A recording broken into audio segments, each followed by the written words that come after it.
여의도맨션 구독자 여러분 안녕하십니까, 박정호입니다. 자, 오늘은 어떻게 보면 여러분들께 좋은 책의 저자와 좋은 책을 소개시켜 드리는 시간이기도 하지만 제가 이 책은 나오자마자 저자 조남을 보고 반드시 모셔야겠다 했던 책입니다.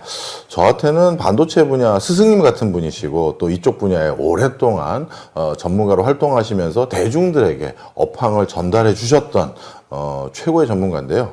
이주환 박사님, 저희 스튜디오엔 처음 모셨습니다. 박사님 안녕하세요. 예, 반갑습니다. 야, 저희 스튜디오에서 뵈니까 전 더 반갑습니다.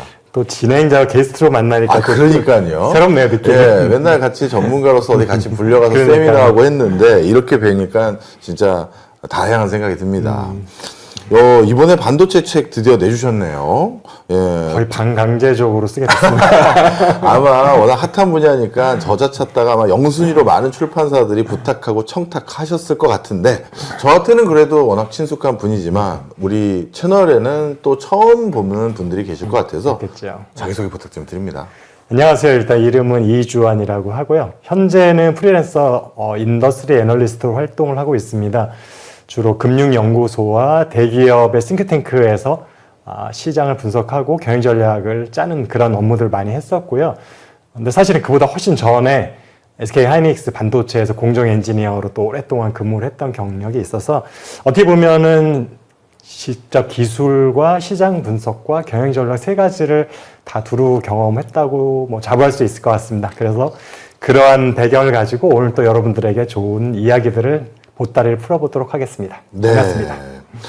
아마 여러분들 우리 이주환 박사님이 자기소개할 때도 느낌 오셨겠지만 우리가 완전히 엔지니어적으로 거기에만 오리엔티드 된 분들을 모시면 죄송한 얘기지만 그분들에게는 가끔 외교를 하시면서 어려운 얘기를 하십니다. 저도 이제는 어려워요. 오래돼가지고. 그건 겸손한 말씀이시고요. 그런데 우리들에게 이 기술이 비즈니스적으로, 그 다음에 시장적으로 어떤 영향이 있고 파급 효과를 있는지까지 전달을 해줘야 투자를 하던 마켓을 바라보던 할 텐데, 그런 걸 하려면 또 다른 역량이 필요한데 우리 박사님은 이 두 가지를 다 하셨던 분이기 때문에 모든 방송계에서 반도체 이슈 있을 때 영순위로 모셨던 분입니다. 한동안 또 현직에서 직을 가지고 계셨기 때문에 많은 활동을 좀 덜 하셨다가 최근에 들어서 좀 자유로워지셔서 여기저기서 불러주신 것 같은데요. 아마 요즘 이 상호관세 이슈 때문에 또 많은 곳에서 박사님 찾으실 것 같은데요. 네. 이 책 내용도 간간히 섞어서 말씀드리겠지만 일단 가장 궁금하신 것부터 여쭤볼게요. 트럼프발 이 상호관세. 여기에서 반도체는 빼주겠다 하다 옥신각신이 많습니다. 일단 요즘 판세 어떻게 읽어야 되나요? 아무것도 현재로서는 확정된 게 없다라는 게 결론인 것 같고요. 그렇죠.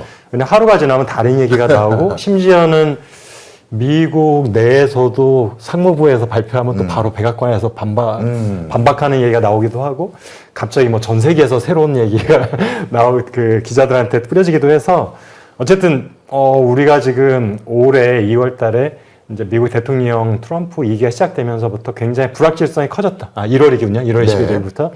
그러면서 그 중에서 결국에는 중국을 공격할 것이라는 것은 다 예상을 했던 건데, 예상 밖으로 모든 우방 국가지도 관세 전쟁에 지금 휩쓸려 들어가는 양상이어서, 그리고 그 중에서도 이미 자동차, 철강, 알루미늄 부분들은 이미 25% 품목별 관세가 적용이 되고 있어서요. 어려움이 지금 시작이 되었고요. 지금 계속 품목별 관세에 반도체가 언급이 되고 있고, 그리고 지금 잠시 90일 동안 유예가 되긴 했지만 아예 국가 전체 모든 품목에 대한 보편적 관세도 사실은 언제 또 뇌관과 같이 터질지 모르는 상황이라서 지금 경제 많은 부분들이 좀 궁금해하시기도 하고, 또 반도체 특별히 지금 우리 한국에서는 수출 비중이 가장 높은 품목이기도 하고, 최근 들어서는 미국에 대한 의존도도 높아지고 있는 것 같아요. AI로 인해서. 예. 그래서 그런 부분에서 우리가 커지고 있는 것 같은데, 일단은 한마디로 간단히 말씀드리면 불확실성이 굉장히 커졌다라는 것까지는 확실히 말씀드릴 수 있을 것 같은데, 이게 지금 방금 전에도 우리 교수님하고 말씀 나눴지만 확정된 게 무엇인지가 아직까지는 지금 확실치가 않다라는 거. 네. 그래서 아마도 이 중에 상당 부분은 각 나라의 뭔가 비관세 장벽들을 없애기 위한 협상용, 어떤 엄포용일 가능성이 높다고 지금 보고 있는데, 그래서 구체적으로 한국에 대한 보편적 관세가 적용될 건지, 현재는 10%지만 그 더 높은 수준이 될지 없어질지, 그리고 반도체에 대해서 계속 언급이 되고 있는데 정말 반도체도 자동차, 철강 같이 약 25% 정도의 관세가 부과될지. 현재는 ITA 협정 때문에 전 세계 반도체는 다 무관세인 상황이거든요. 근데 갑자기 25%가 부과가 되면 굉장히 높은 거죠. 굉장히 높은 건데, 근데 다행스럽게도 지금 관세는 미국에 수출할 때만 지금 적용되는 관세라는 거죠. 네. 모든 나라끼리 뭐 FTA 협정을 맺었는데 다 파기되는 건 아니고 예. 오로지 미국에 수출할 때만 문제가 되는 건데, 근데 여기서도 지금 고민이 있습니다. 제가 전문가로서 의견을 드릴 때 그래서 두 가지 버전으로 말씀을 드려요. 왜냐면 보통 관세라고 하는 거는 뭐 교수님도 잘 아시겠지만 이렇게 무역 코드라는 게 있어요. HS 예. 코드가 있는데 반도체는 8542번이거든요. 8542에만 부과가 된다고 하면 한국 반도체 추출 중에서 미국으로 가는 건 한 1조 원 정도밖에 안 돼요. 네. 1.2%, 1.4%. 그러니까 생각보다는 뭐 우리가 받는 그 피해는 크진 않은 건데. 그러네요. 근데 만약에 코드로 하지를 않고 예. 반도체가 들어있는 주요 반제품이나 완제품들을 같이 포함시켜 버리면 예. 한국에서 미국으로 반도체 칩 자체는 수출이 많지 않지만 예. 주요 부품으로 들어가는 것들 중에서 디램 모듈이라는 게 있습니다. 예. 디램 모듈은 코드는 반도체 코드는 아니고 컴퓨터 부품으로 분류가 되어 있어서 그래서 컴퓨터에 들어가는 중요 부품인데 코드는 반도체 코드는 아니에요. 네. 근데 만약에 그거를 이제 코드를 따르지 않고 그냥 제품명으로 해버리면 포함되면 이거는 예. 굉장히 비중이 커지고요. 예. 그리고 또 하나는 지금 저장 장치로 분류가 되어 있는 SSD. 네. 삼성전자, SK하이닉스 모두 낸드를 뭐 사실은 메모리 카드로 하거나 뭐 샌디스크에 파는 것도 있겠지만 기업용 서버에 들어가는 보통 이 SSD라고 네. 엔터프라이즈 SSD 형태로도 많이 판매를 해서 네. 요게 저장 장치인데 이것도 반도체 코드는 아니고요. 그러니까 기록 매체 저장 장치로 돼 있는데 그래서 만약에 코드로 하지 않고 반도체와 연관되어 있는 제품을 묶어가지고 반세가 부여가 되면 생각보다 한국이 받는 타격이 커질 수도 있는 건데 이 중에서 지금 미국이 과연 어떤 시나리오대로 관세가 부과될지를 확실히 정해지지 않아서 네. 그게 정해지면 확실하게 그거에 대한 구체적인 수치까지 제가 언급을 하면서 영향 평가를 할 수 있을 것 같습니다. 어찌 보면요, 미국도 어떻게 보면 세부적인 지침이 아주 명쾌하게 들어선 것이 아니라 먼저 지르고 보는 형국인 것 같은 그런 생각도 듭니다. 그래서 앞으로 더더욱 반도체 시장을 우리가 전망하기가 혼탁해지고 있는 상황인데요. 그런 과정에서 가끔 이런 관세라든가 통상 압박 이런 것들 때문에 우리가 시장을 전망하거나 시장을 바라볼 때 본질을 놓칠 때도 간간히 있습니다. 그래서 저는 그런 분들에겐 업황에 대한 변화도 중요하지만 본질을 투자할 때나 아니면 시장을 바라볼 때 본질을 놓치지 않으시고 싶은 분들에게는 저는 이 책을 꼭 권해드리고 싶었던 이유가 있는데요. 이 책 중간에 저는 가장 와닿았던 대목이 TSMC 대체자를 찾는 시장, 이렇게 반도체 시장을 규정 지으셨어요. 그러면서 아마 TSMC의 대체자가 나타난다면 아마 시장에서 엄청나게 성장할 겁니다 라고 하면서 뷰 포인트를 그렇게 잡아주셨는데 저는 굉장히 흥미로웠는데 설명 좀 해주세요. 이 책이 모두 총 6장으로 구성이 되어 있는데 그 중에 한 챕터에 제가 아예 대놓고 파운더리에 네. 대해서 언급을 했고 사실은 조금 당사자들은 불편할 수도 있지만 삼성전자 파운더리 전략에 대한 제가 생각하고 있는 방향성에 대한 것들도 사실은 굉장히 구체적으로 언급이 되어 있습니다. 4단계, 5단계 정도로 이제 언급을 하고 있는데 사실은 그보다 먼저 일단 시장 전체에 대한 것들을 궁금해 하실 테니까 네. 파운드리 시장이 뭐 굉장히 오랜 역사를 갖고 있죠. 제가 책에도 언급을 했지만 삼성전자의 고 이건희 선대 회장님이 삼성전자 CEO로 취임을 하던 같은 해에 TSMC가 창업이 됐습니다. 네. 그러니까 어떻게 보면 이건희 회장 취임하면서부터 반도체가 본격화된 거잖아요. 예. 그 선대 이병철 회장 때 이제 기초를 놨긴 했었지만 그래서 어떻게 보면은 삼성전자가 IDM 종합 반도체 회사로의 역사를 자랑하는 것과 TSMC가 파운더리의 역사 거의 같은 기간의 역사를 가지고 있다고 굉장히 흥미로운 사실을 제가 이제 책을 준비하는 과정 가운데 찾아낼 수 있었는데 이제 두 개는 서로 다른 완전히 비즈니스 모델을 갖고 있는 거죠. 예. IDM은 내가 설계를 해서 내가 좋은 제품을 만들어서 나 이런 제품을 만들 수 있으니까 필요한 사람 사가쇼라고 하는 거죠. 네. 어떻게 보면 공산품 같은 그런 느낌이라서 우리가 뭐 다양한 공산품을 만드는 제조업체들이 마트나 백화점에 진열대 진열해놓고 자, 우리 건 조금 비싸지만 굉장히 성능이 좋습니다. 내지는 우리는 가성비가 좋습니다. 가격이 싸니까. 이런 뭔가 본인만의 장점을 어필하면서 네. 그 대신에 이 정도의 스펙을 만족하는 제품이다라고 네. 하면 사실 고객들이 알아서 딱 보고 한번 샘플 한번 테스트 해볼게요. 괜찮네. 나 대량으로 얼마가 사겠습니다. 네. 이런 구조가 반도체 제조, 즉 디램이나 낸드를 생산하는 것이고 삼성전자가 사실은 메모리 쪽에서는 뭐 거의 25년, 30년 동안 세계 1위를 유지하고 있는 예. 그런 분야이고 파운드리라는 거는 어떻게 보면 굉장히 다른 산업입니다. 네. 저는 뭐 사실은 책에는 언급했지만 반도체 제조업과 반도체 서비스업은 본질적으로 아예 다른 산업이다라고 아예 정의를 했습니다. 사실은 산업의 분류가 왜 똑같이 반도체인데 비슷한 거지 않아? 뭐가 다를까? 네. 그라고 생각하지만 어떻게 보면은 제조업이라는 거 제가 방금 설명드렸잖아요. 내가 잘 준비해서 시장에서 좋아할 만한 걸 만들어서 사놓고 진열하는 거예요. 그렇죠. 사든지 말든지. 예. 근데 파운드리는 애초부터 먼저 누가 사겠다는 고객이 있어야 되는 거죠. 예, 그렇죠. 뭐냐면 파운드리라는 것은 보통 우리가 팹리스라고 해서 설계만 하고 자체 공장을 갖고 있지 않은 기업, 주로 미국 기업들이 예. 많죠. 우리가 잘 아는 최근에 가장 핫한 엔비디아도 그렇고 AMD, CPU 만드는 AMD도 그렇고 또 애플도 마찬가지입니다. 이런 고객들이 다 TSMC의 가장 주력 고객들인데 이런 기업들의 특징은 설계 능력이 굉장히 좋습니다. 네. 그러니까 소프트웨어가 굉장히 강한 기업들인데 굳이 내가 공장을 운영할 필요가 있을까? 그거는 잘하는 아시아 국가들한테 그냥 위탁하면 되지 않을까? 내가 잘할 수 있는 소프트웨어 파워, 그다음에 마케팅, 그다음에 생태계 구성 이런 걸 가지고 난 승부를 하겠다.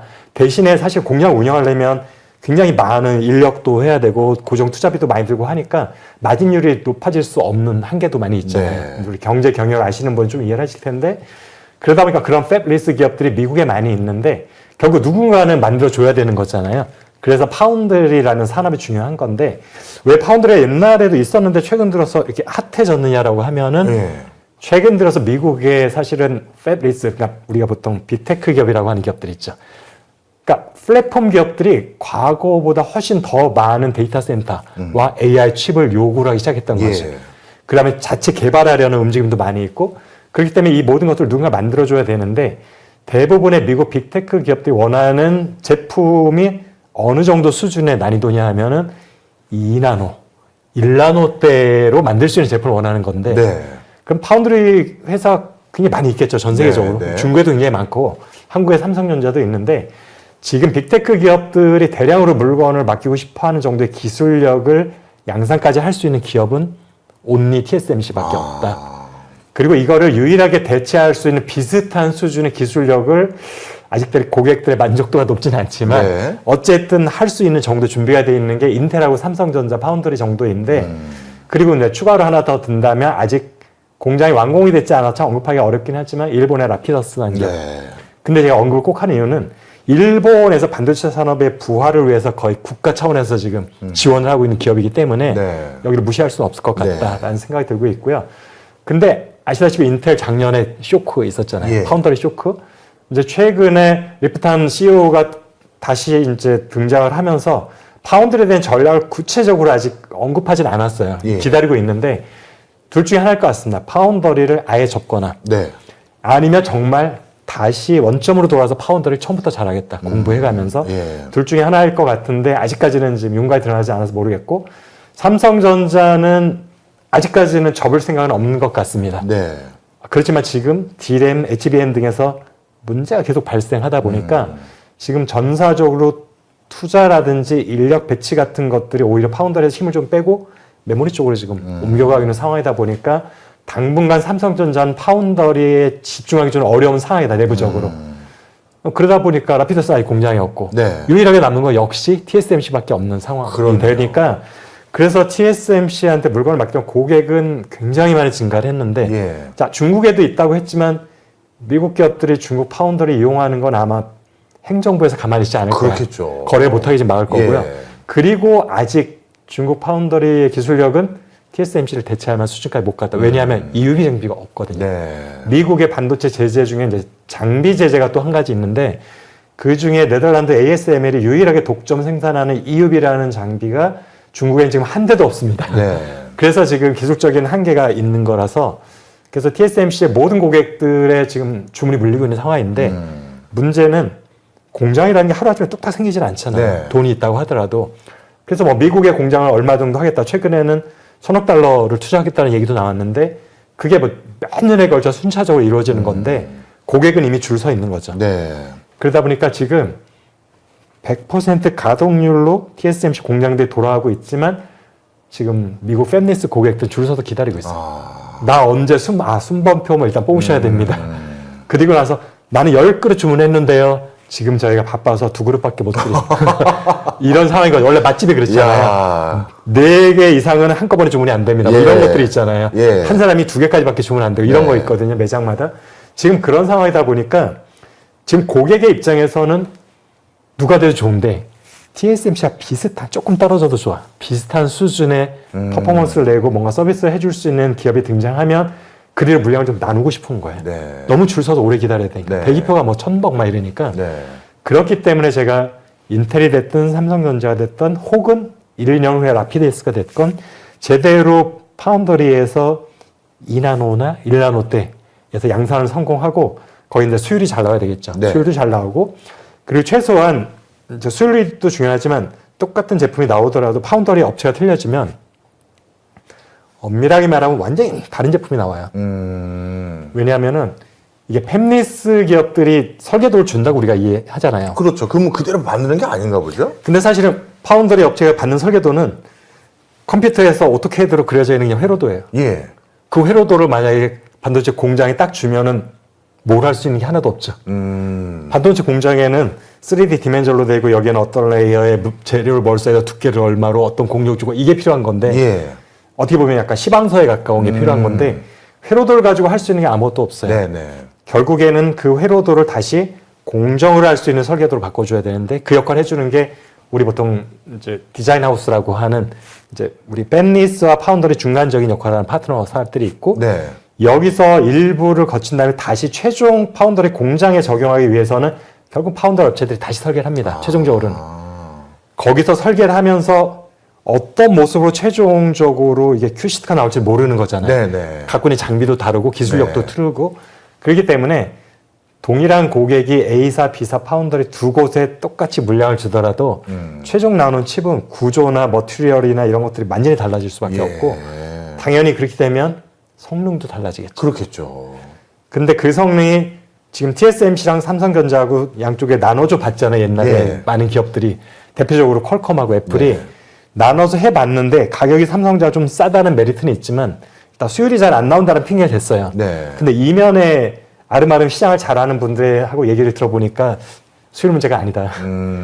똑같은 제품에 성능이 10% 이상 차이가 난다. TSMC를 만든 거라. 예. 당연히 물량을 뺏어서 다시 TSMC로 돌려보낸 거죠. 그리고 그걸 한번 경험했던 미국의 팹리스 고객들은 그 다음에 물량을 삼성전자에 주는 건 망설일 수밖에 없잖아요. 그렇겠네요. 네. 차라리 조금 기다려도 TSMC는 확실히 믿을 수 있다. 예. 이런 상황이기 때문에 그래서 사실은 TSMC가 똑같이까지 기대는 안 할 것 같고 네. 그래도 비슷한 퍼포먼스가 나와줄 수 있으면 일부는 좀 맡기고 싶다라는 게 지금 고객들의 입장이라서 네. 그런 면에서 지금 파운더리는 또 하나 그런 게 있고 또 하나는 지금 TSMC의 지난 4분기 2024년 4분기의 시장 점유율이 67%를 넘었어요. 네. 곧 70%가 눈앞에 있다는 얘기가 그렇네요. 되는데 어떤 시장에서 한 기업의 70%의 시장 점유율이면 경제나 경영을 전공하는 입장에서 교수님 어떤 느낌이 드실 것 같아요? 이건 완전 독점이죠. 그냥 독점이죠. 네. 그러면 한국도 그렇겠지만 일단 유럽과 미국은 우방국이고 내 나라 기업이고 없고 독과점에서 굉장히 엄격한 그럼요. 잣대를 하는 거 아시죠? 예. 그러니까 애플, 마이크로소프트, 인텔 다 한두 번씩 겪었던 거고 과징금 냈었는데 네. TSMC 같은 경우는 대만 기업이잖아요. 예. 미국 기업도 아니면 당연히 유럽이나 미국에서는 독과점 이슈를 제기할 거예요. 그렇기 때문에 TSMC 입장에서는 강제적으로 물량을 누구한테 주든지 일감을 덜 받든지 회사를 쪼개든지 뭐 이런 식으로밖에 안 돼. 아니면 예. 엄청난 과징금을 내든지. 예. 생돈 내는 건 아깝잖아요. 예. 그런 면에 있기 때문에 TSMC 입장에서도 인텔이나 삼성전자가 어느 정도 좀 해줘서 물량을 좀 갖기를 원하는 게 있습니다. 아, TSMC TSMC 스스로도요? 자체로도요. 왜냐하면 독점으로 인해서 과징금 받는 것보다 그게 훨씬 유리하거든요. 그런 면에 있어서 고객들의 줄 서서 기다리는 대기 시간 문제, 그다음에 TSM 독점 문제라는 두 가지 커다란 이슈가 지금 잠복되어 있는 상황이라서 그래서 누구든지 파운드의 TSMC랑 비슷한 수준의 퍼포먼스와 수율 정도를 낼 수 있는 기업이 등장을 하면 제가 볼 때 그냥 시장 점유율 20%까지는 눈 깜짝할 사이 올라갈 것 같아요. 1년도 안 걸릴 것 같아요. 네. 그냥 2위가 되는 거예요. 시장 점유율 2위가. 예. 그런 면에서 현실적으로 누가 될지는 알 수 없다. 다 어려움을 겪고 있다. 네. 하지만 만약에 누군가가 탁 튀어나와서 성공을 하면 이거 뭐 시장점이 20%에서 30% 가는 거는 일도 아니다라고 저는 생각하고 있습니다. 그렇군요. 그 말을 이제 제가 책에서 언급했던 겁니다. 그런 관점에서 저는 당연히 한국 사람이니까 한국 기업이 제2의 TSMC가 되길 간절히 바라거든요. 그렇죠. 누구라도 그렇죠. 저도 한국 사람입니다. 그러니까요. 그러려면 우리가 도대체 뭐 그런 후보군 기업은 있는 건지, 그리고 그렇게 되려면 뭘 더 보완해야 되는지 그게 참 궁금해요. 그러니까 한국에도 삼성전자 가장 규모가 크긴 하지만 예. 세계 2위니까 이제 파운더리 기업들은 몇 개가 더 있죠. 네. 삼성전자를 제외하고 한국에서 가장 큰 기업은 DB하이텍이고요. DB하이텍 같은 경우도 업력도 굉장히 오래됐었고, 그리고 하이닉스 자회사 중에서도 사실은 파운더리를 하는 기업이 있잖아요. 시스템 IC가 있는데 원래 두 개 자회사 갖고 있다가 이제 작년에 합병을 해서 하나로 네. 몰아버렸고, 그런 면에 있어서 이제 그렇게가 좀 규모가 좀 큰 기업들이 있고, 그 다음에 이제 훨씬 작은 기업들이 많이 있을 것 같아요. 네. 그러니까 특정 굉장히 선단 기술은 아니지만 굉장히 레거시 공정을 사용할 수 있는 제품군에 대해서 이제 특화되어 있는 기업들. 그래서 어떻게 보면은 전 세계 파운더리 시장은 뭐 크게 두 개로 나눌 수 있을 것 같아요. 지금 미국 빅테크 기업들이 원하는 정말 3나노, 2나노, 1나노의 기술력을 갖고 있는 완전 선단 기술을 갖고 있는 기술을 가진 파운더리가 필요하고, 이것에 지금 삼성전자와 인텔이 지금 TSMC의 시장을 좀 일부 가져오려고 노력을 하고 있는 거고요. 그리고 지금 사실 뭐 대만, 중국, 그다음 미국의 글로벌 파운더리 같은 기업들이 갖고 있는 14나노 이상의 기업들. 네. 중국 기업은 사실은 이미 7나노까지 성공을 했습니다. 네. 그러니까 7나노면 약간 중간적인 기술력이고, 대만의 UMC라든지 미국의 글로벌 파운더리 같은 기업들이 이미 14나노에서 기브업을 했어요. 우리는 더 이상 밑으로 안 내려갈 거다. 그냥 여기서 한정 짓겠다. 예. 그래서 그 이상의 어쨌든 기술력이 요구하는 레거시 제품들 위주로 가는 거고요. 그러다 보니까 지금 완전 선단 제품하고 저쪽에 우리 보통 레거시 기술을 사용하는 제품군들은 이게 나눠져 있는 상황인데, TSMC 같은 경우는 모든 그 범주에 거쳐가지고 다 서비스가 가능한 기업, 유일한 기업이고요. 네. 그렇기 때문에 라인이 굉장히 많습니다. 네. 정말 수십 개의 라인이 있어서 고객이 요구만 하면은 어떤 디자인의 제품도 다 만들어줄 수 있는 그런 게 있고, 삼성전자는 주로 약간 선단 제품 중에 몰려 있는 거죠. 네. 그래서 뭐 퀄컴이나 애플이 요구하는 것들은 뭐 10나노, 20나노가 아니기 때문에 네. 그래서 이 부분은 TSMC랑 경쟁하는 구도인데, 일부는 또 저쪽 뒤쪽에 제품들도 있긴 있습니다. 삼성전자도. 네. 근데 그 부분을 지금 중국 기업들이 빠르게 기술이 올라가면서 사실은 삼성전자가 확보했던 레거시 제품들의 상당 부분은 중국 고객들이었을 가능성이 좀 있는 거고요. 그러다 보니까 이제 로컬 기업들한테로 그 전환이 되는 거죠. 네. 파운드리 업체들이 이제 기술력이 올라오니까. 그런 면에 있어서 경쟁 구도가, 한국의 DB 하이텍이나 하이닉스 자회사 같은 경우도 사실은 레거시 쪽에 특화되어 있는 기업들인데, 근데 시장의 전체 규모를 보면은 선단 쪽이 훨씬 지금 빠르게 성장을 하고 있고, 전체 파운더리 시장에서 차지하는 비중도 높아지고 있는 추세라는 네. 것들, 이런 걸 감안하면 한국이 파운더리에 뭔가 좀 승부수를 걸어보려면 역시나 선단 제품 쪽에 승부를 걸어야 되는 게 맞는 것 같고요. 그러니까 선단 제품 중에서 CPU가 GPU가 가장 대표적인 거고, 네. 그 다음에가 이제 뭐 기타가 있을 수 있는데, 네. CPU라고 하면은 두 가지입니다. 그러니까 컴퓨터에 들어가는 인텔 인사이드 하는 CPU 그 컴퓨터에 들어가는 네. 그 칩하고, 물론 AMD도 만들죠. 그 다음에는 모바일 폰에 들어가는 AP라는 거, 예. 어플리케이션 프로세서. 이 두 가지가 어떻게 보면은 마이크로 프로세서고, 이 두 개를 묶어서 제 기준으로는 시스템 반도체라고 할 수 있을 것 같습니다. 예. 우리가 볼 때 메모리가 아닌 모든 제품을 시스템 반도체라고 쓰는 분들도 있긴 하지만, 엄격하게 말하면 우리 머릿속에 시스템 반도체 하면 교수님도 뭔가 두뇌 역할을 하는 이런 게 연상되잖아요. 예. 그러면 반도체가 총 7개 정도로 구분할 수 있는데, 그 중에서 메모리가 아닌 게 6개가 있고, 예. 이걸 우리는 잘 모르니까 그냥 비메모리라고 묶어서 얘기를 하는 예. 오류 아닌 오류를 정하고 있지만, 그래서 그 중에서도 두뇌 역할을 하는 거는 지금 엄밀히 말하면 CPU하고 AP밖에 없고요. GPU 같은 경우는 우리가 보통 그래서 WSTS라는 곳이 전 세계 반도체 그 무역과 예. 교역에 대한 통계를 지금 가장 공식적으로 그러니까 데이터를 제공하는 공신력 있는 기관인데, 거기에 전 세계 뭐 커다란 60개 이상의 반도체 칩메이커들이 다 회원사로 들어가 있기 때문에 네. 정확한 정보를 얻을 수 있는 거죠. 거기에 분류 체계가 7개로 되어 있는데, 메모리 하나, 그 다음에 마이크로 프로세서 했는데 예. 나머지는 로직 IC라는 게 있어요. 로직 IC요. 로직 IC는 엄밀히 말하면 저는 두뇌는 아닌 것 같아요. 예. 근데 이제 우리가 광의로 협의 말고 광의로 하면 마이크로 프로세서, 그러니까 CPU나 IP 외에 로직 IC까지도 두뇌로 뭐 포함시킨다고 굳이 악유하지 않겠다는 입장이지만 예. 엄밀히 말하면 GPU가 로직 IC에 속해 있고요. 그다음에 퀄컴이나 애플에서는 통신 칩들이 있죠. 네. 모바일 커뮤니케이션에 예. 관련되는 거, 이 통신 칩들이 로직 IC에 들어가는데 어쨌든 광의로 거기까지 시스템 반도체라고 한다고 치면 그 중에서 로직 IC에서 가장 커다란 걸 차지하는 게 GPU입니다. 네. 근데 GPU 시장이 옛날에는 지금같이 크진 않았죠. AI 붐 예. 있기 전에는. 그래서 그때는 통신 칩이 로직 IC에서 가장 메인 프로덕트였는데 최근 2, 3년 동안 엔비디아의 호퍼칩과 블랙웰 칩 불빛이 털리면서 로직 IC 비중이 마이크로 프로세서나 메모리보다도 더 커졌고 예. 근데 로직 IC 내에 있어도 통신 칩보다는 GPU가 차지하는 비중이 굉장히 커진 상황인데 네. 왜 제가 그거는 두뇌라고 하기 조금 애매하다라고 말씀을 드렸냐 하면은 우리가 인공지능 AI 칩을 보면은 GPU만 있는 게 아니라 예를 들어서 호퍼 칩, 뭐 블랙웰 칩 안에 다 CPU가 있어요. 예. AI 칩 안에서 두뇌 역할을 하는 거는 CPU가 맞고요. 예. 그럼 GPU는 뭐야? GPU가 더 많이 팔리는데 엄밀히 말하면 GPU는 제가 볼 때는 전자계산기. 전자계산기. 그러니까 한 명의 천재가 CPU고요. 네. 얘가 뭔가 이렇게 연산을 해야 되는데 네. 이걸 다 암산으로 하기보다는 사실은 계산기라는 게 훨씬 정확하고 빠르고 편하잖아요. 네. 시간도 절약하고. 네. 근데 암산도 다 할 수는 있어요. CPU는 워낙 천재라서. 그럼 CPU 천재 한 10명, 100명 갖다가 할 수도 있는데 해보니까 현재 AI가 수행해야 되는 과제의 퀄리티가 높지가 않아요. 그 레벨이 높지가 않아요. 굳이 천재가 할 필요가 아니라 이건 주산이나 계산기를 두들기면 될 만한 수준인 거예요. 그럼 그거 뭐하러 내가 천재성을 IQ를 굳이 200을 쓸 필요가 없겠다. 그냥 단순 계산이니까 계산기만 많이 쓰면 되겠다. 계산기를 쫙 깔아서 써버리자. 네. 천재 10명 계산기 10,000대 쓰면 되잖아. 네. 그 계산기가 GPU인 거예요. 그러다 이게 보니까 그러네요. 많은 계산기로 몇 명의 두뇌가 지금 역할을 하면서 AI를 하는 건데 예. 이게 현재 AI 현 주소이고요.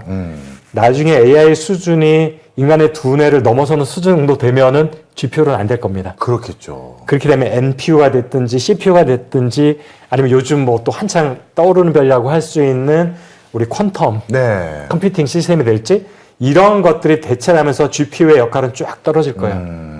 그래서 엔비디아도 사실상 어떻게 보면 마냥 갈 수 없는 네. 매출 포트폴리오를 갖고 있다고 저는 생각을 하고요. 네. 그래서 어쨌든 그런 의미에서 이제 GPU는 엄밀히 말하면 두뇌는 아니다라고 얘기를 한 건데 이런 것들을 염두에 뒀을 때 한국이 현재는 메모리 의존도가 너무 높잖아요. 네. 그래서 메모리라는 거는 사실은 젠슨왕 CEO가 작년에 그랬어요. 어떤 기자간담회에서 여러 가지 주요 협력사를 언급하면서 뭐 TSMC도 언급을 두고 여러 가지 디자인 하우스 언급을 하고 쭉 하면서 HBM 굿 파트너인 하이닉스 언급을 안 했단 말이에요. 네. 그랬더니 어떤 기자가 이게 한국 기자인지 이제 확실치가 않은데 그러면은 HBM을 공급한 하이닉스는 어떻습니까? 라고 했더니 누구요? HBM? 하이닉스? 그건 그냥 협력업체죠. 라고 했다는 거예요. 그러니까 우리가 뭔가 HBM이 기존의 메모리보다는 훨씬 더 커스터마이즈 된 제품이기도 하고 네. 그 다음에 반 정도 패키지의 기능을 갖기도 하고 훨씬 고성능을 내기도 하다 보니까 뭔가 이건 더 이상 메모리의 한계가 아니야 라고 생각을 많이들 하시지만 네. 결국 최종 고객의 입장에서 보면은 그냥 갖다 꽂아 쓰는 메모리 칩에 불과하고 그것을 공급하는 업체들은 나한테는 그냥 협력사일 뿐이야 라는 인식이라는 거죠. 그래서 HBM도 결국에는 메모리 한계를 아직은 벗어나지 못했다. 네. 그래서 한국이 제가 사실은 뭐 이 책 여기도 써져 있지만 부제가 그거잖아요. 10년 후 한국 반도체는 살아남을 수 있을까? 예. 어떻게 보면 방금 교수님이 질문하셨던 거가 이 뉘앙스가 그렇죠. 연결되는 건데 예. 그래서 10년 후에도 한국 반도체, 그러니까 뭐 언급하자면 삼성전자, SK 하이닉스가 여전히 반도체 세계에서 한 축을 굳건히 담당하고 패권 전쟁에서 당당하게 우리가 경쟁할 수 있는 위치에 서려면 단순한 협력업체에 있어서는 조금 힘들겠다라는 게 제 생각입니다. 근데 그게 그럼 파운더리 하면 되냐는 또 아니라는 거죠. 그렇죠. 결국에는 파운더리도 빅테크 기업들 입장에서 보면은 공장 대신 돌려주는 협력사자나에서 사실은 그 이상은 아니에요. 지금 워낙 TSMC가 독점이다 보니까 눈치를 보는 거지. 예. 만약에 인텔, 삼성전자가 물량 나눠 갖기 시작을 하면은 달라질 겁니다. 그럼 파운더리 업체는 그 몸값이 뚝 떨어질 거예요. 네. 그냥 내 공장 대신 해주는 공장에 불과하기 때문에 네. 결국에는 설계 능력 내지는 어쩌면 종합적인 패키지는 그때는 더 중요해질 수도 있어요. 단일 네. 칩보다는. 그래서 한국 기업들한테 제가 좀 제언을 한다면은 설계 능력을 더 키워야 된다. 단순 메모리 협력사로서는 그냥 부품업체로 전락할 가능성이 높다. 네. 그래서 어쨌든 우리가 직접 설계를 어느 정도 참여하는 능력이 있어야 되고 단순한 메모리 칩이 아니라 뭔가 약간 멀티 퍼포먼스를 해줄 수 있는 네. 칩. 저는 이제 올인원 칩이라고 이제 책에서 예. 언급을 했었는데 메모리지만 여기에 프로세싱 기능도 일부 갖고 있는 어떻게 보면 이것도 누가 헤게모니를 가져갈지 모르겠어요. 왜냐하면 현재 지금 마이크로 프로세서나 어쨌든 로직 IC 업체들도 본인들이 메모리까지 자기 칩 안에 넣고자 하거든요. 네. 그리고 메모리는 메모리 칩 안에 프로세싱 기능을 넣고자 하고 어떻게 보면 양쪽에서 이것도 지금 두 가지의 방향에서 경쟁이 되는 건데 이 중에 한 10년쯤 후 되면은 누가 더 우세하고 시장을 리드하게 될지가 좀 윤곽이 나올 것 같긴 해요. 예. 이때 과연 우리가 대등하거나 앞서는 입장이 될 것이냐, 현재 메모리 업체들이 아니면 여전히 종속될 것이냐, 요거는 현재는 정해지지 않았습니다. 그래서 미래를 위해서 지금 우리가 준비할 수 있는 기간 동안에 이 패러다임을 우리 것으로 가져오기 위한 준비들, 설계 패키지 쪽에 대해서 그다음에 새로운 아이디어, 새로운 네. 칩에 대한 구성에 대한 아이디어 이런 것들에 대한서 집중적인 투자와 인재 육성 같은 것들을 지금 해야 되지 않을까 이런 말씀 드리고 싶네요. 네. 어찌 보면 급변하는 반도체 시장에서 살아남기 위해서 시장에서의 니즈를 확인하고 거기에 대응할 수 있는 전략이 어떤 방향성에서 우리가 찾으면 되는지 한번 쭉 정리를 해 주셨습니다.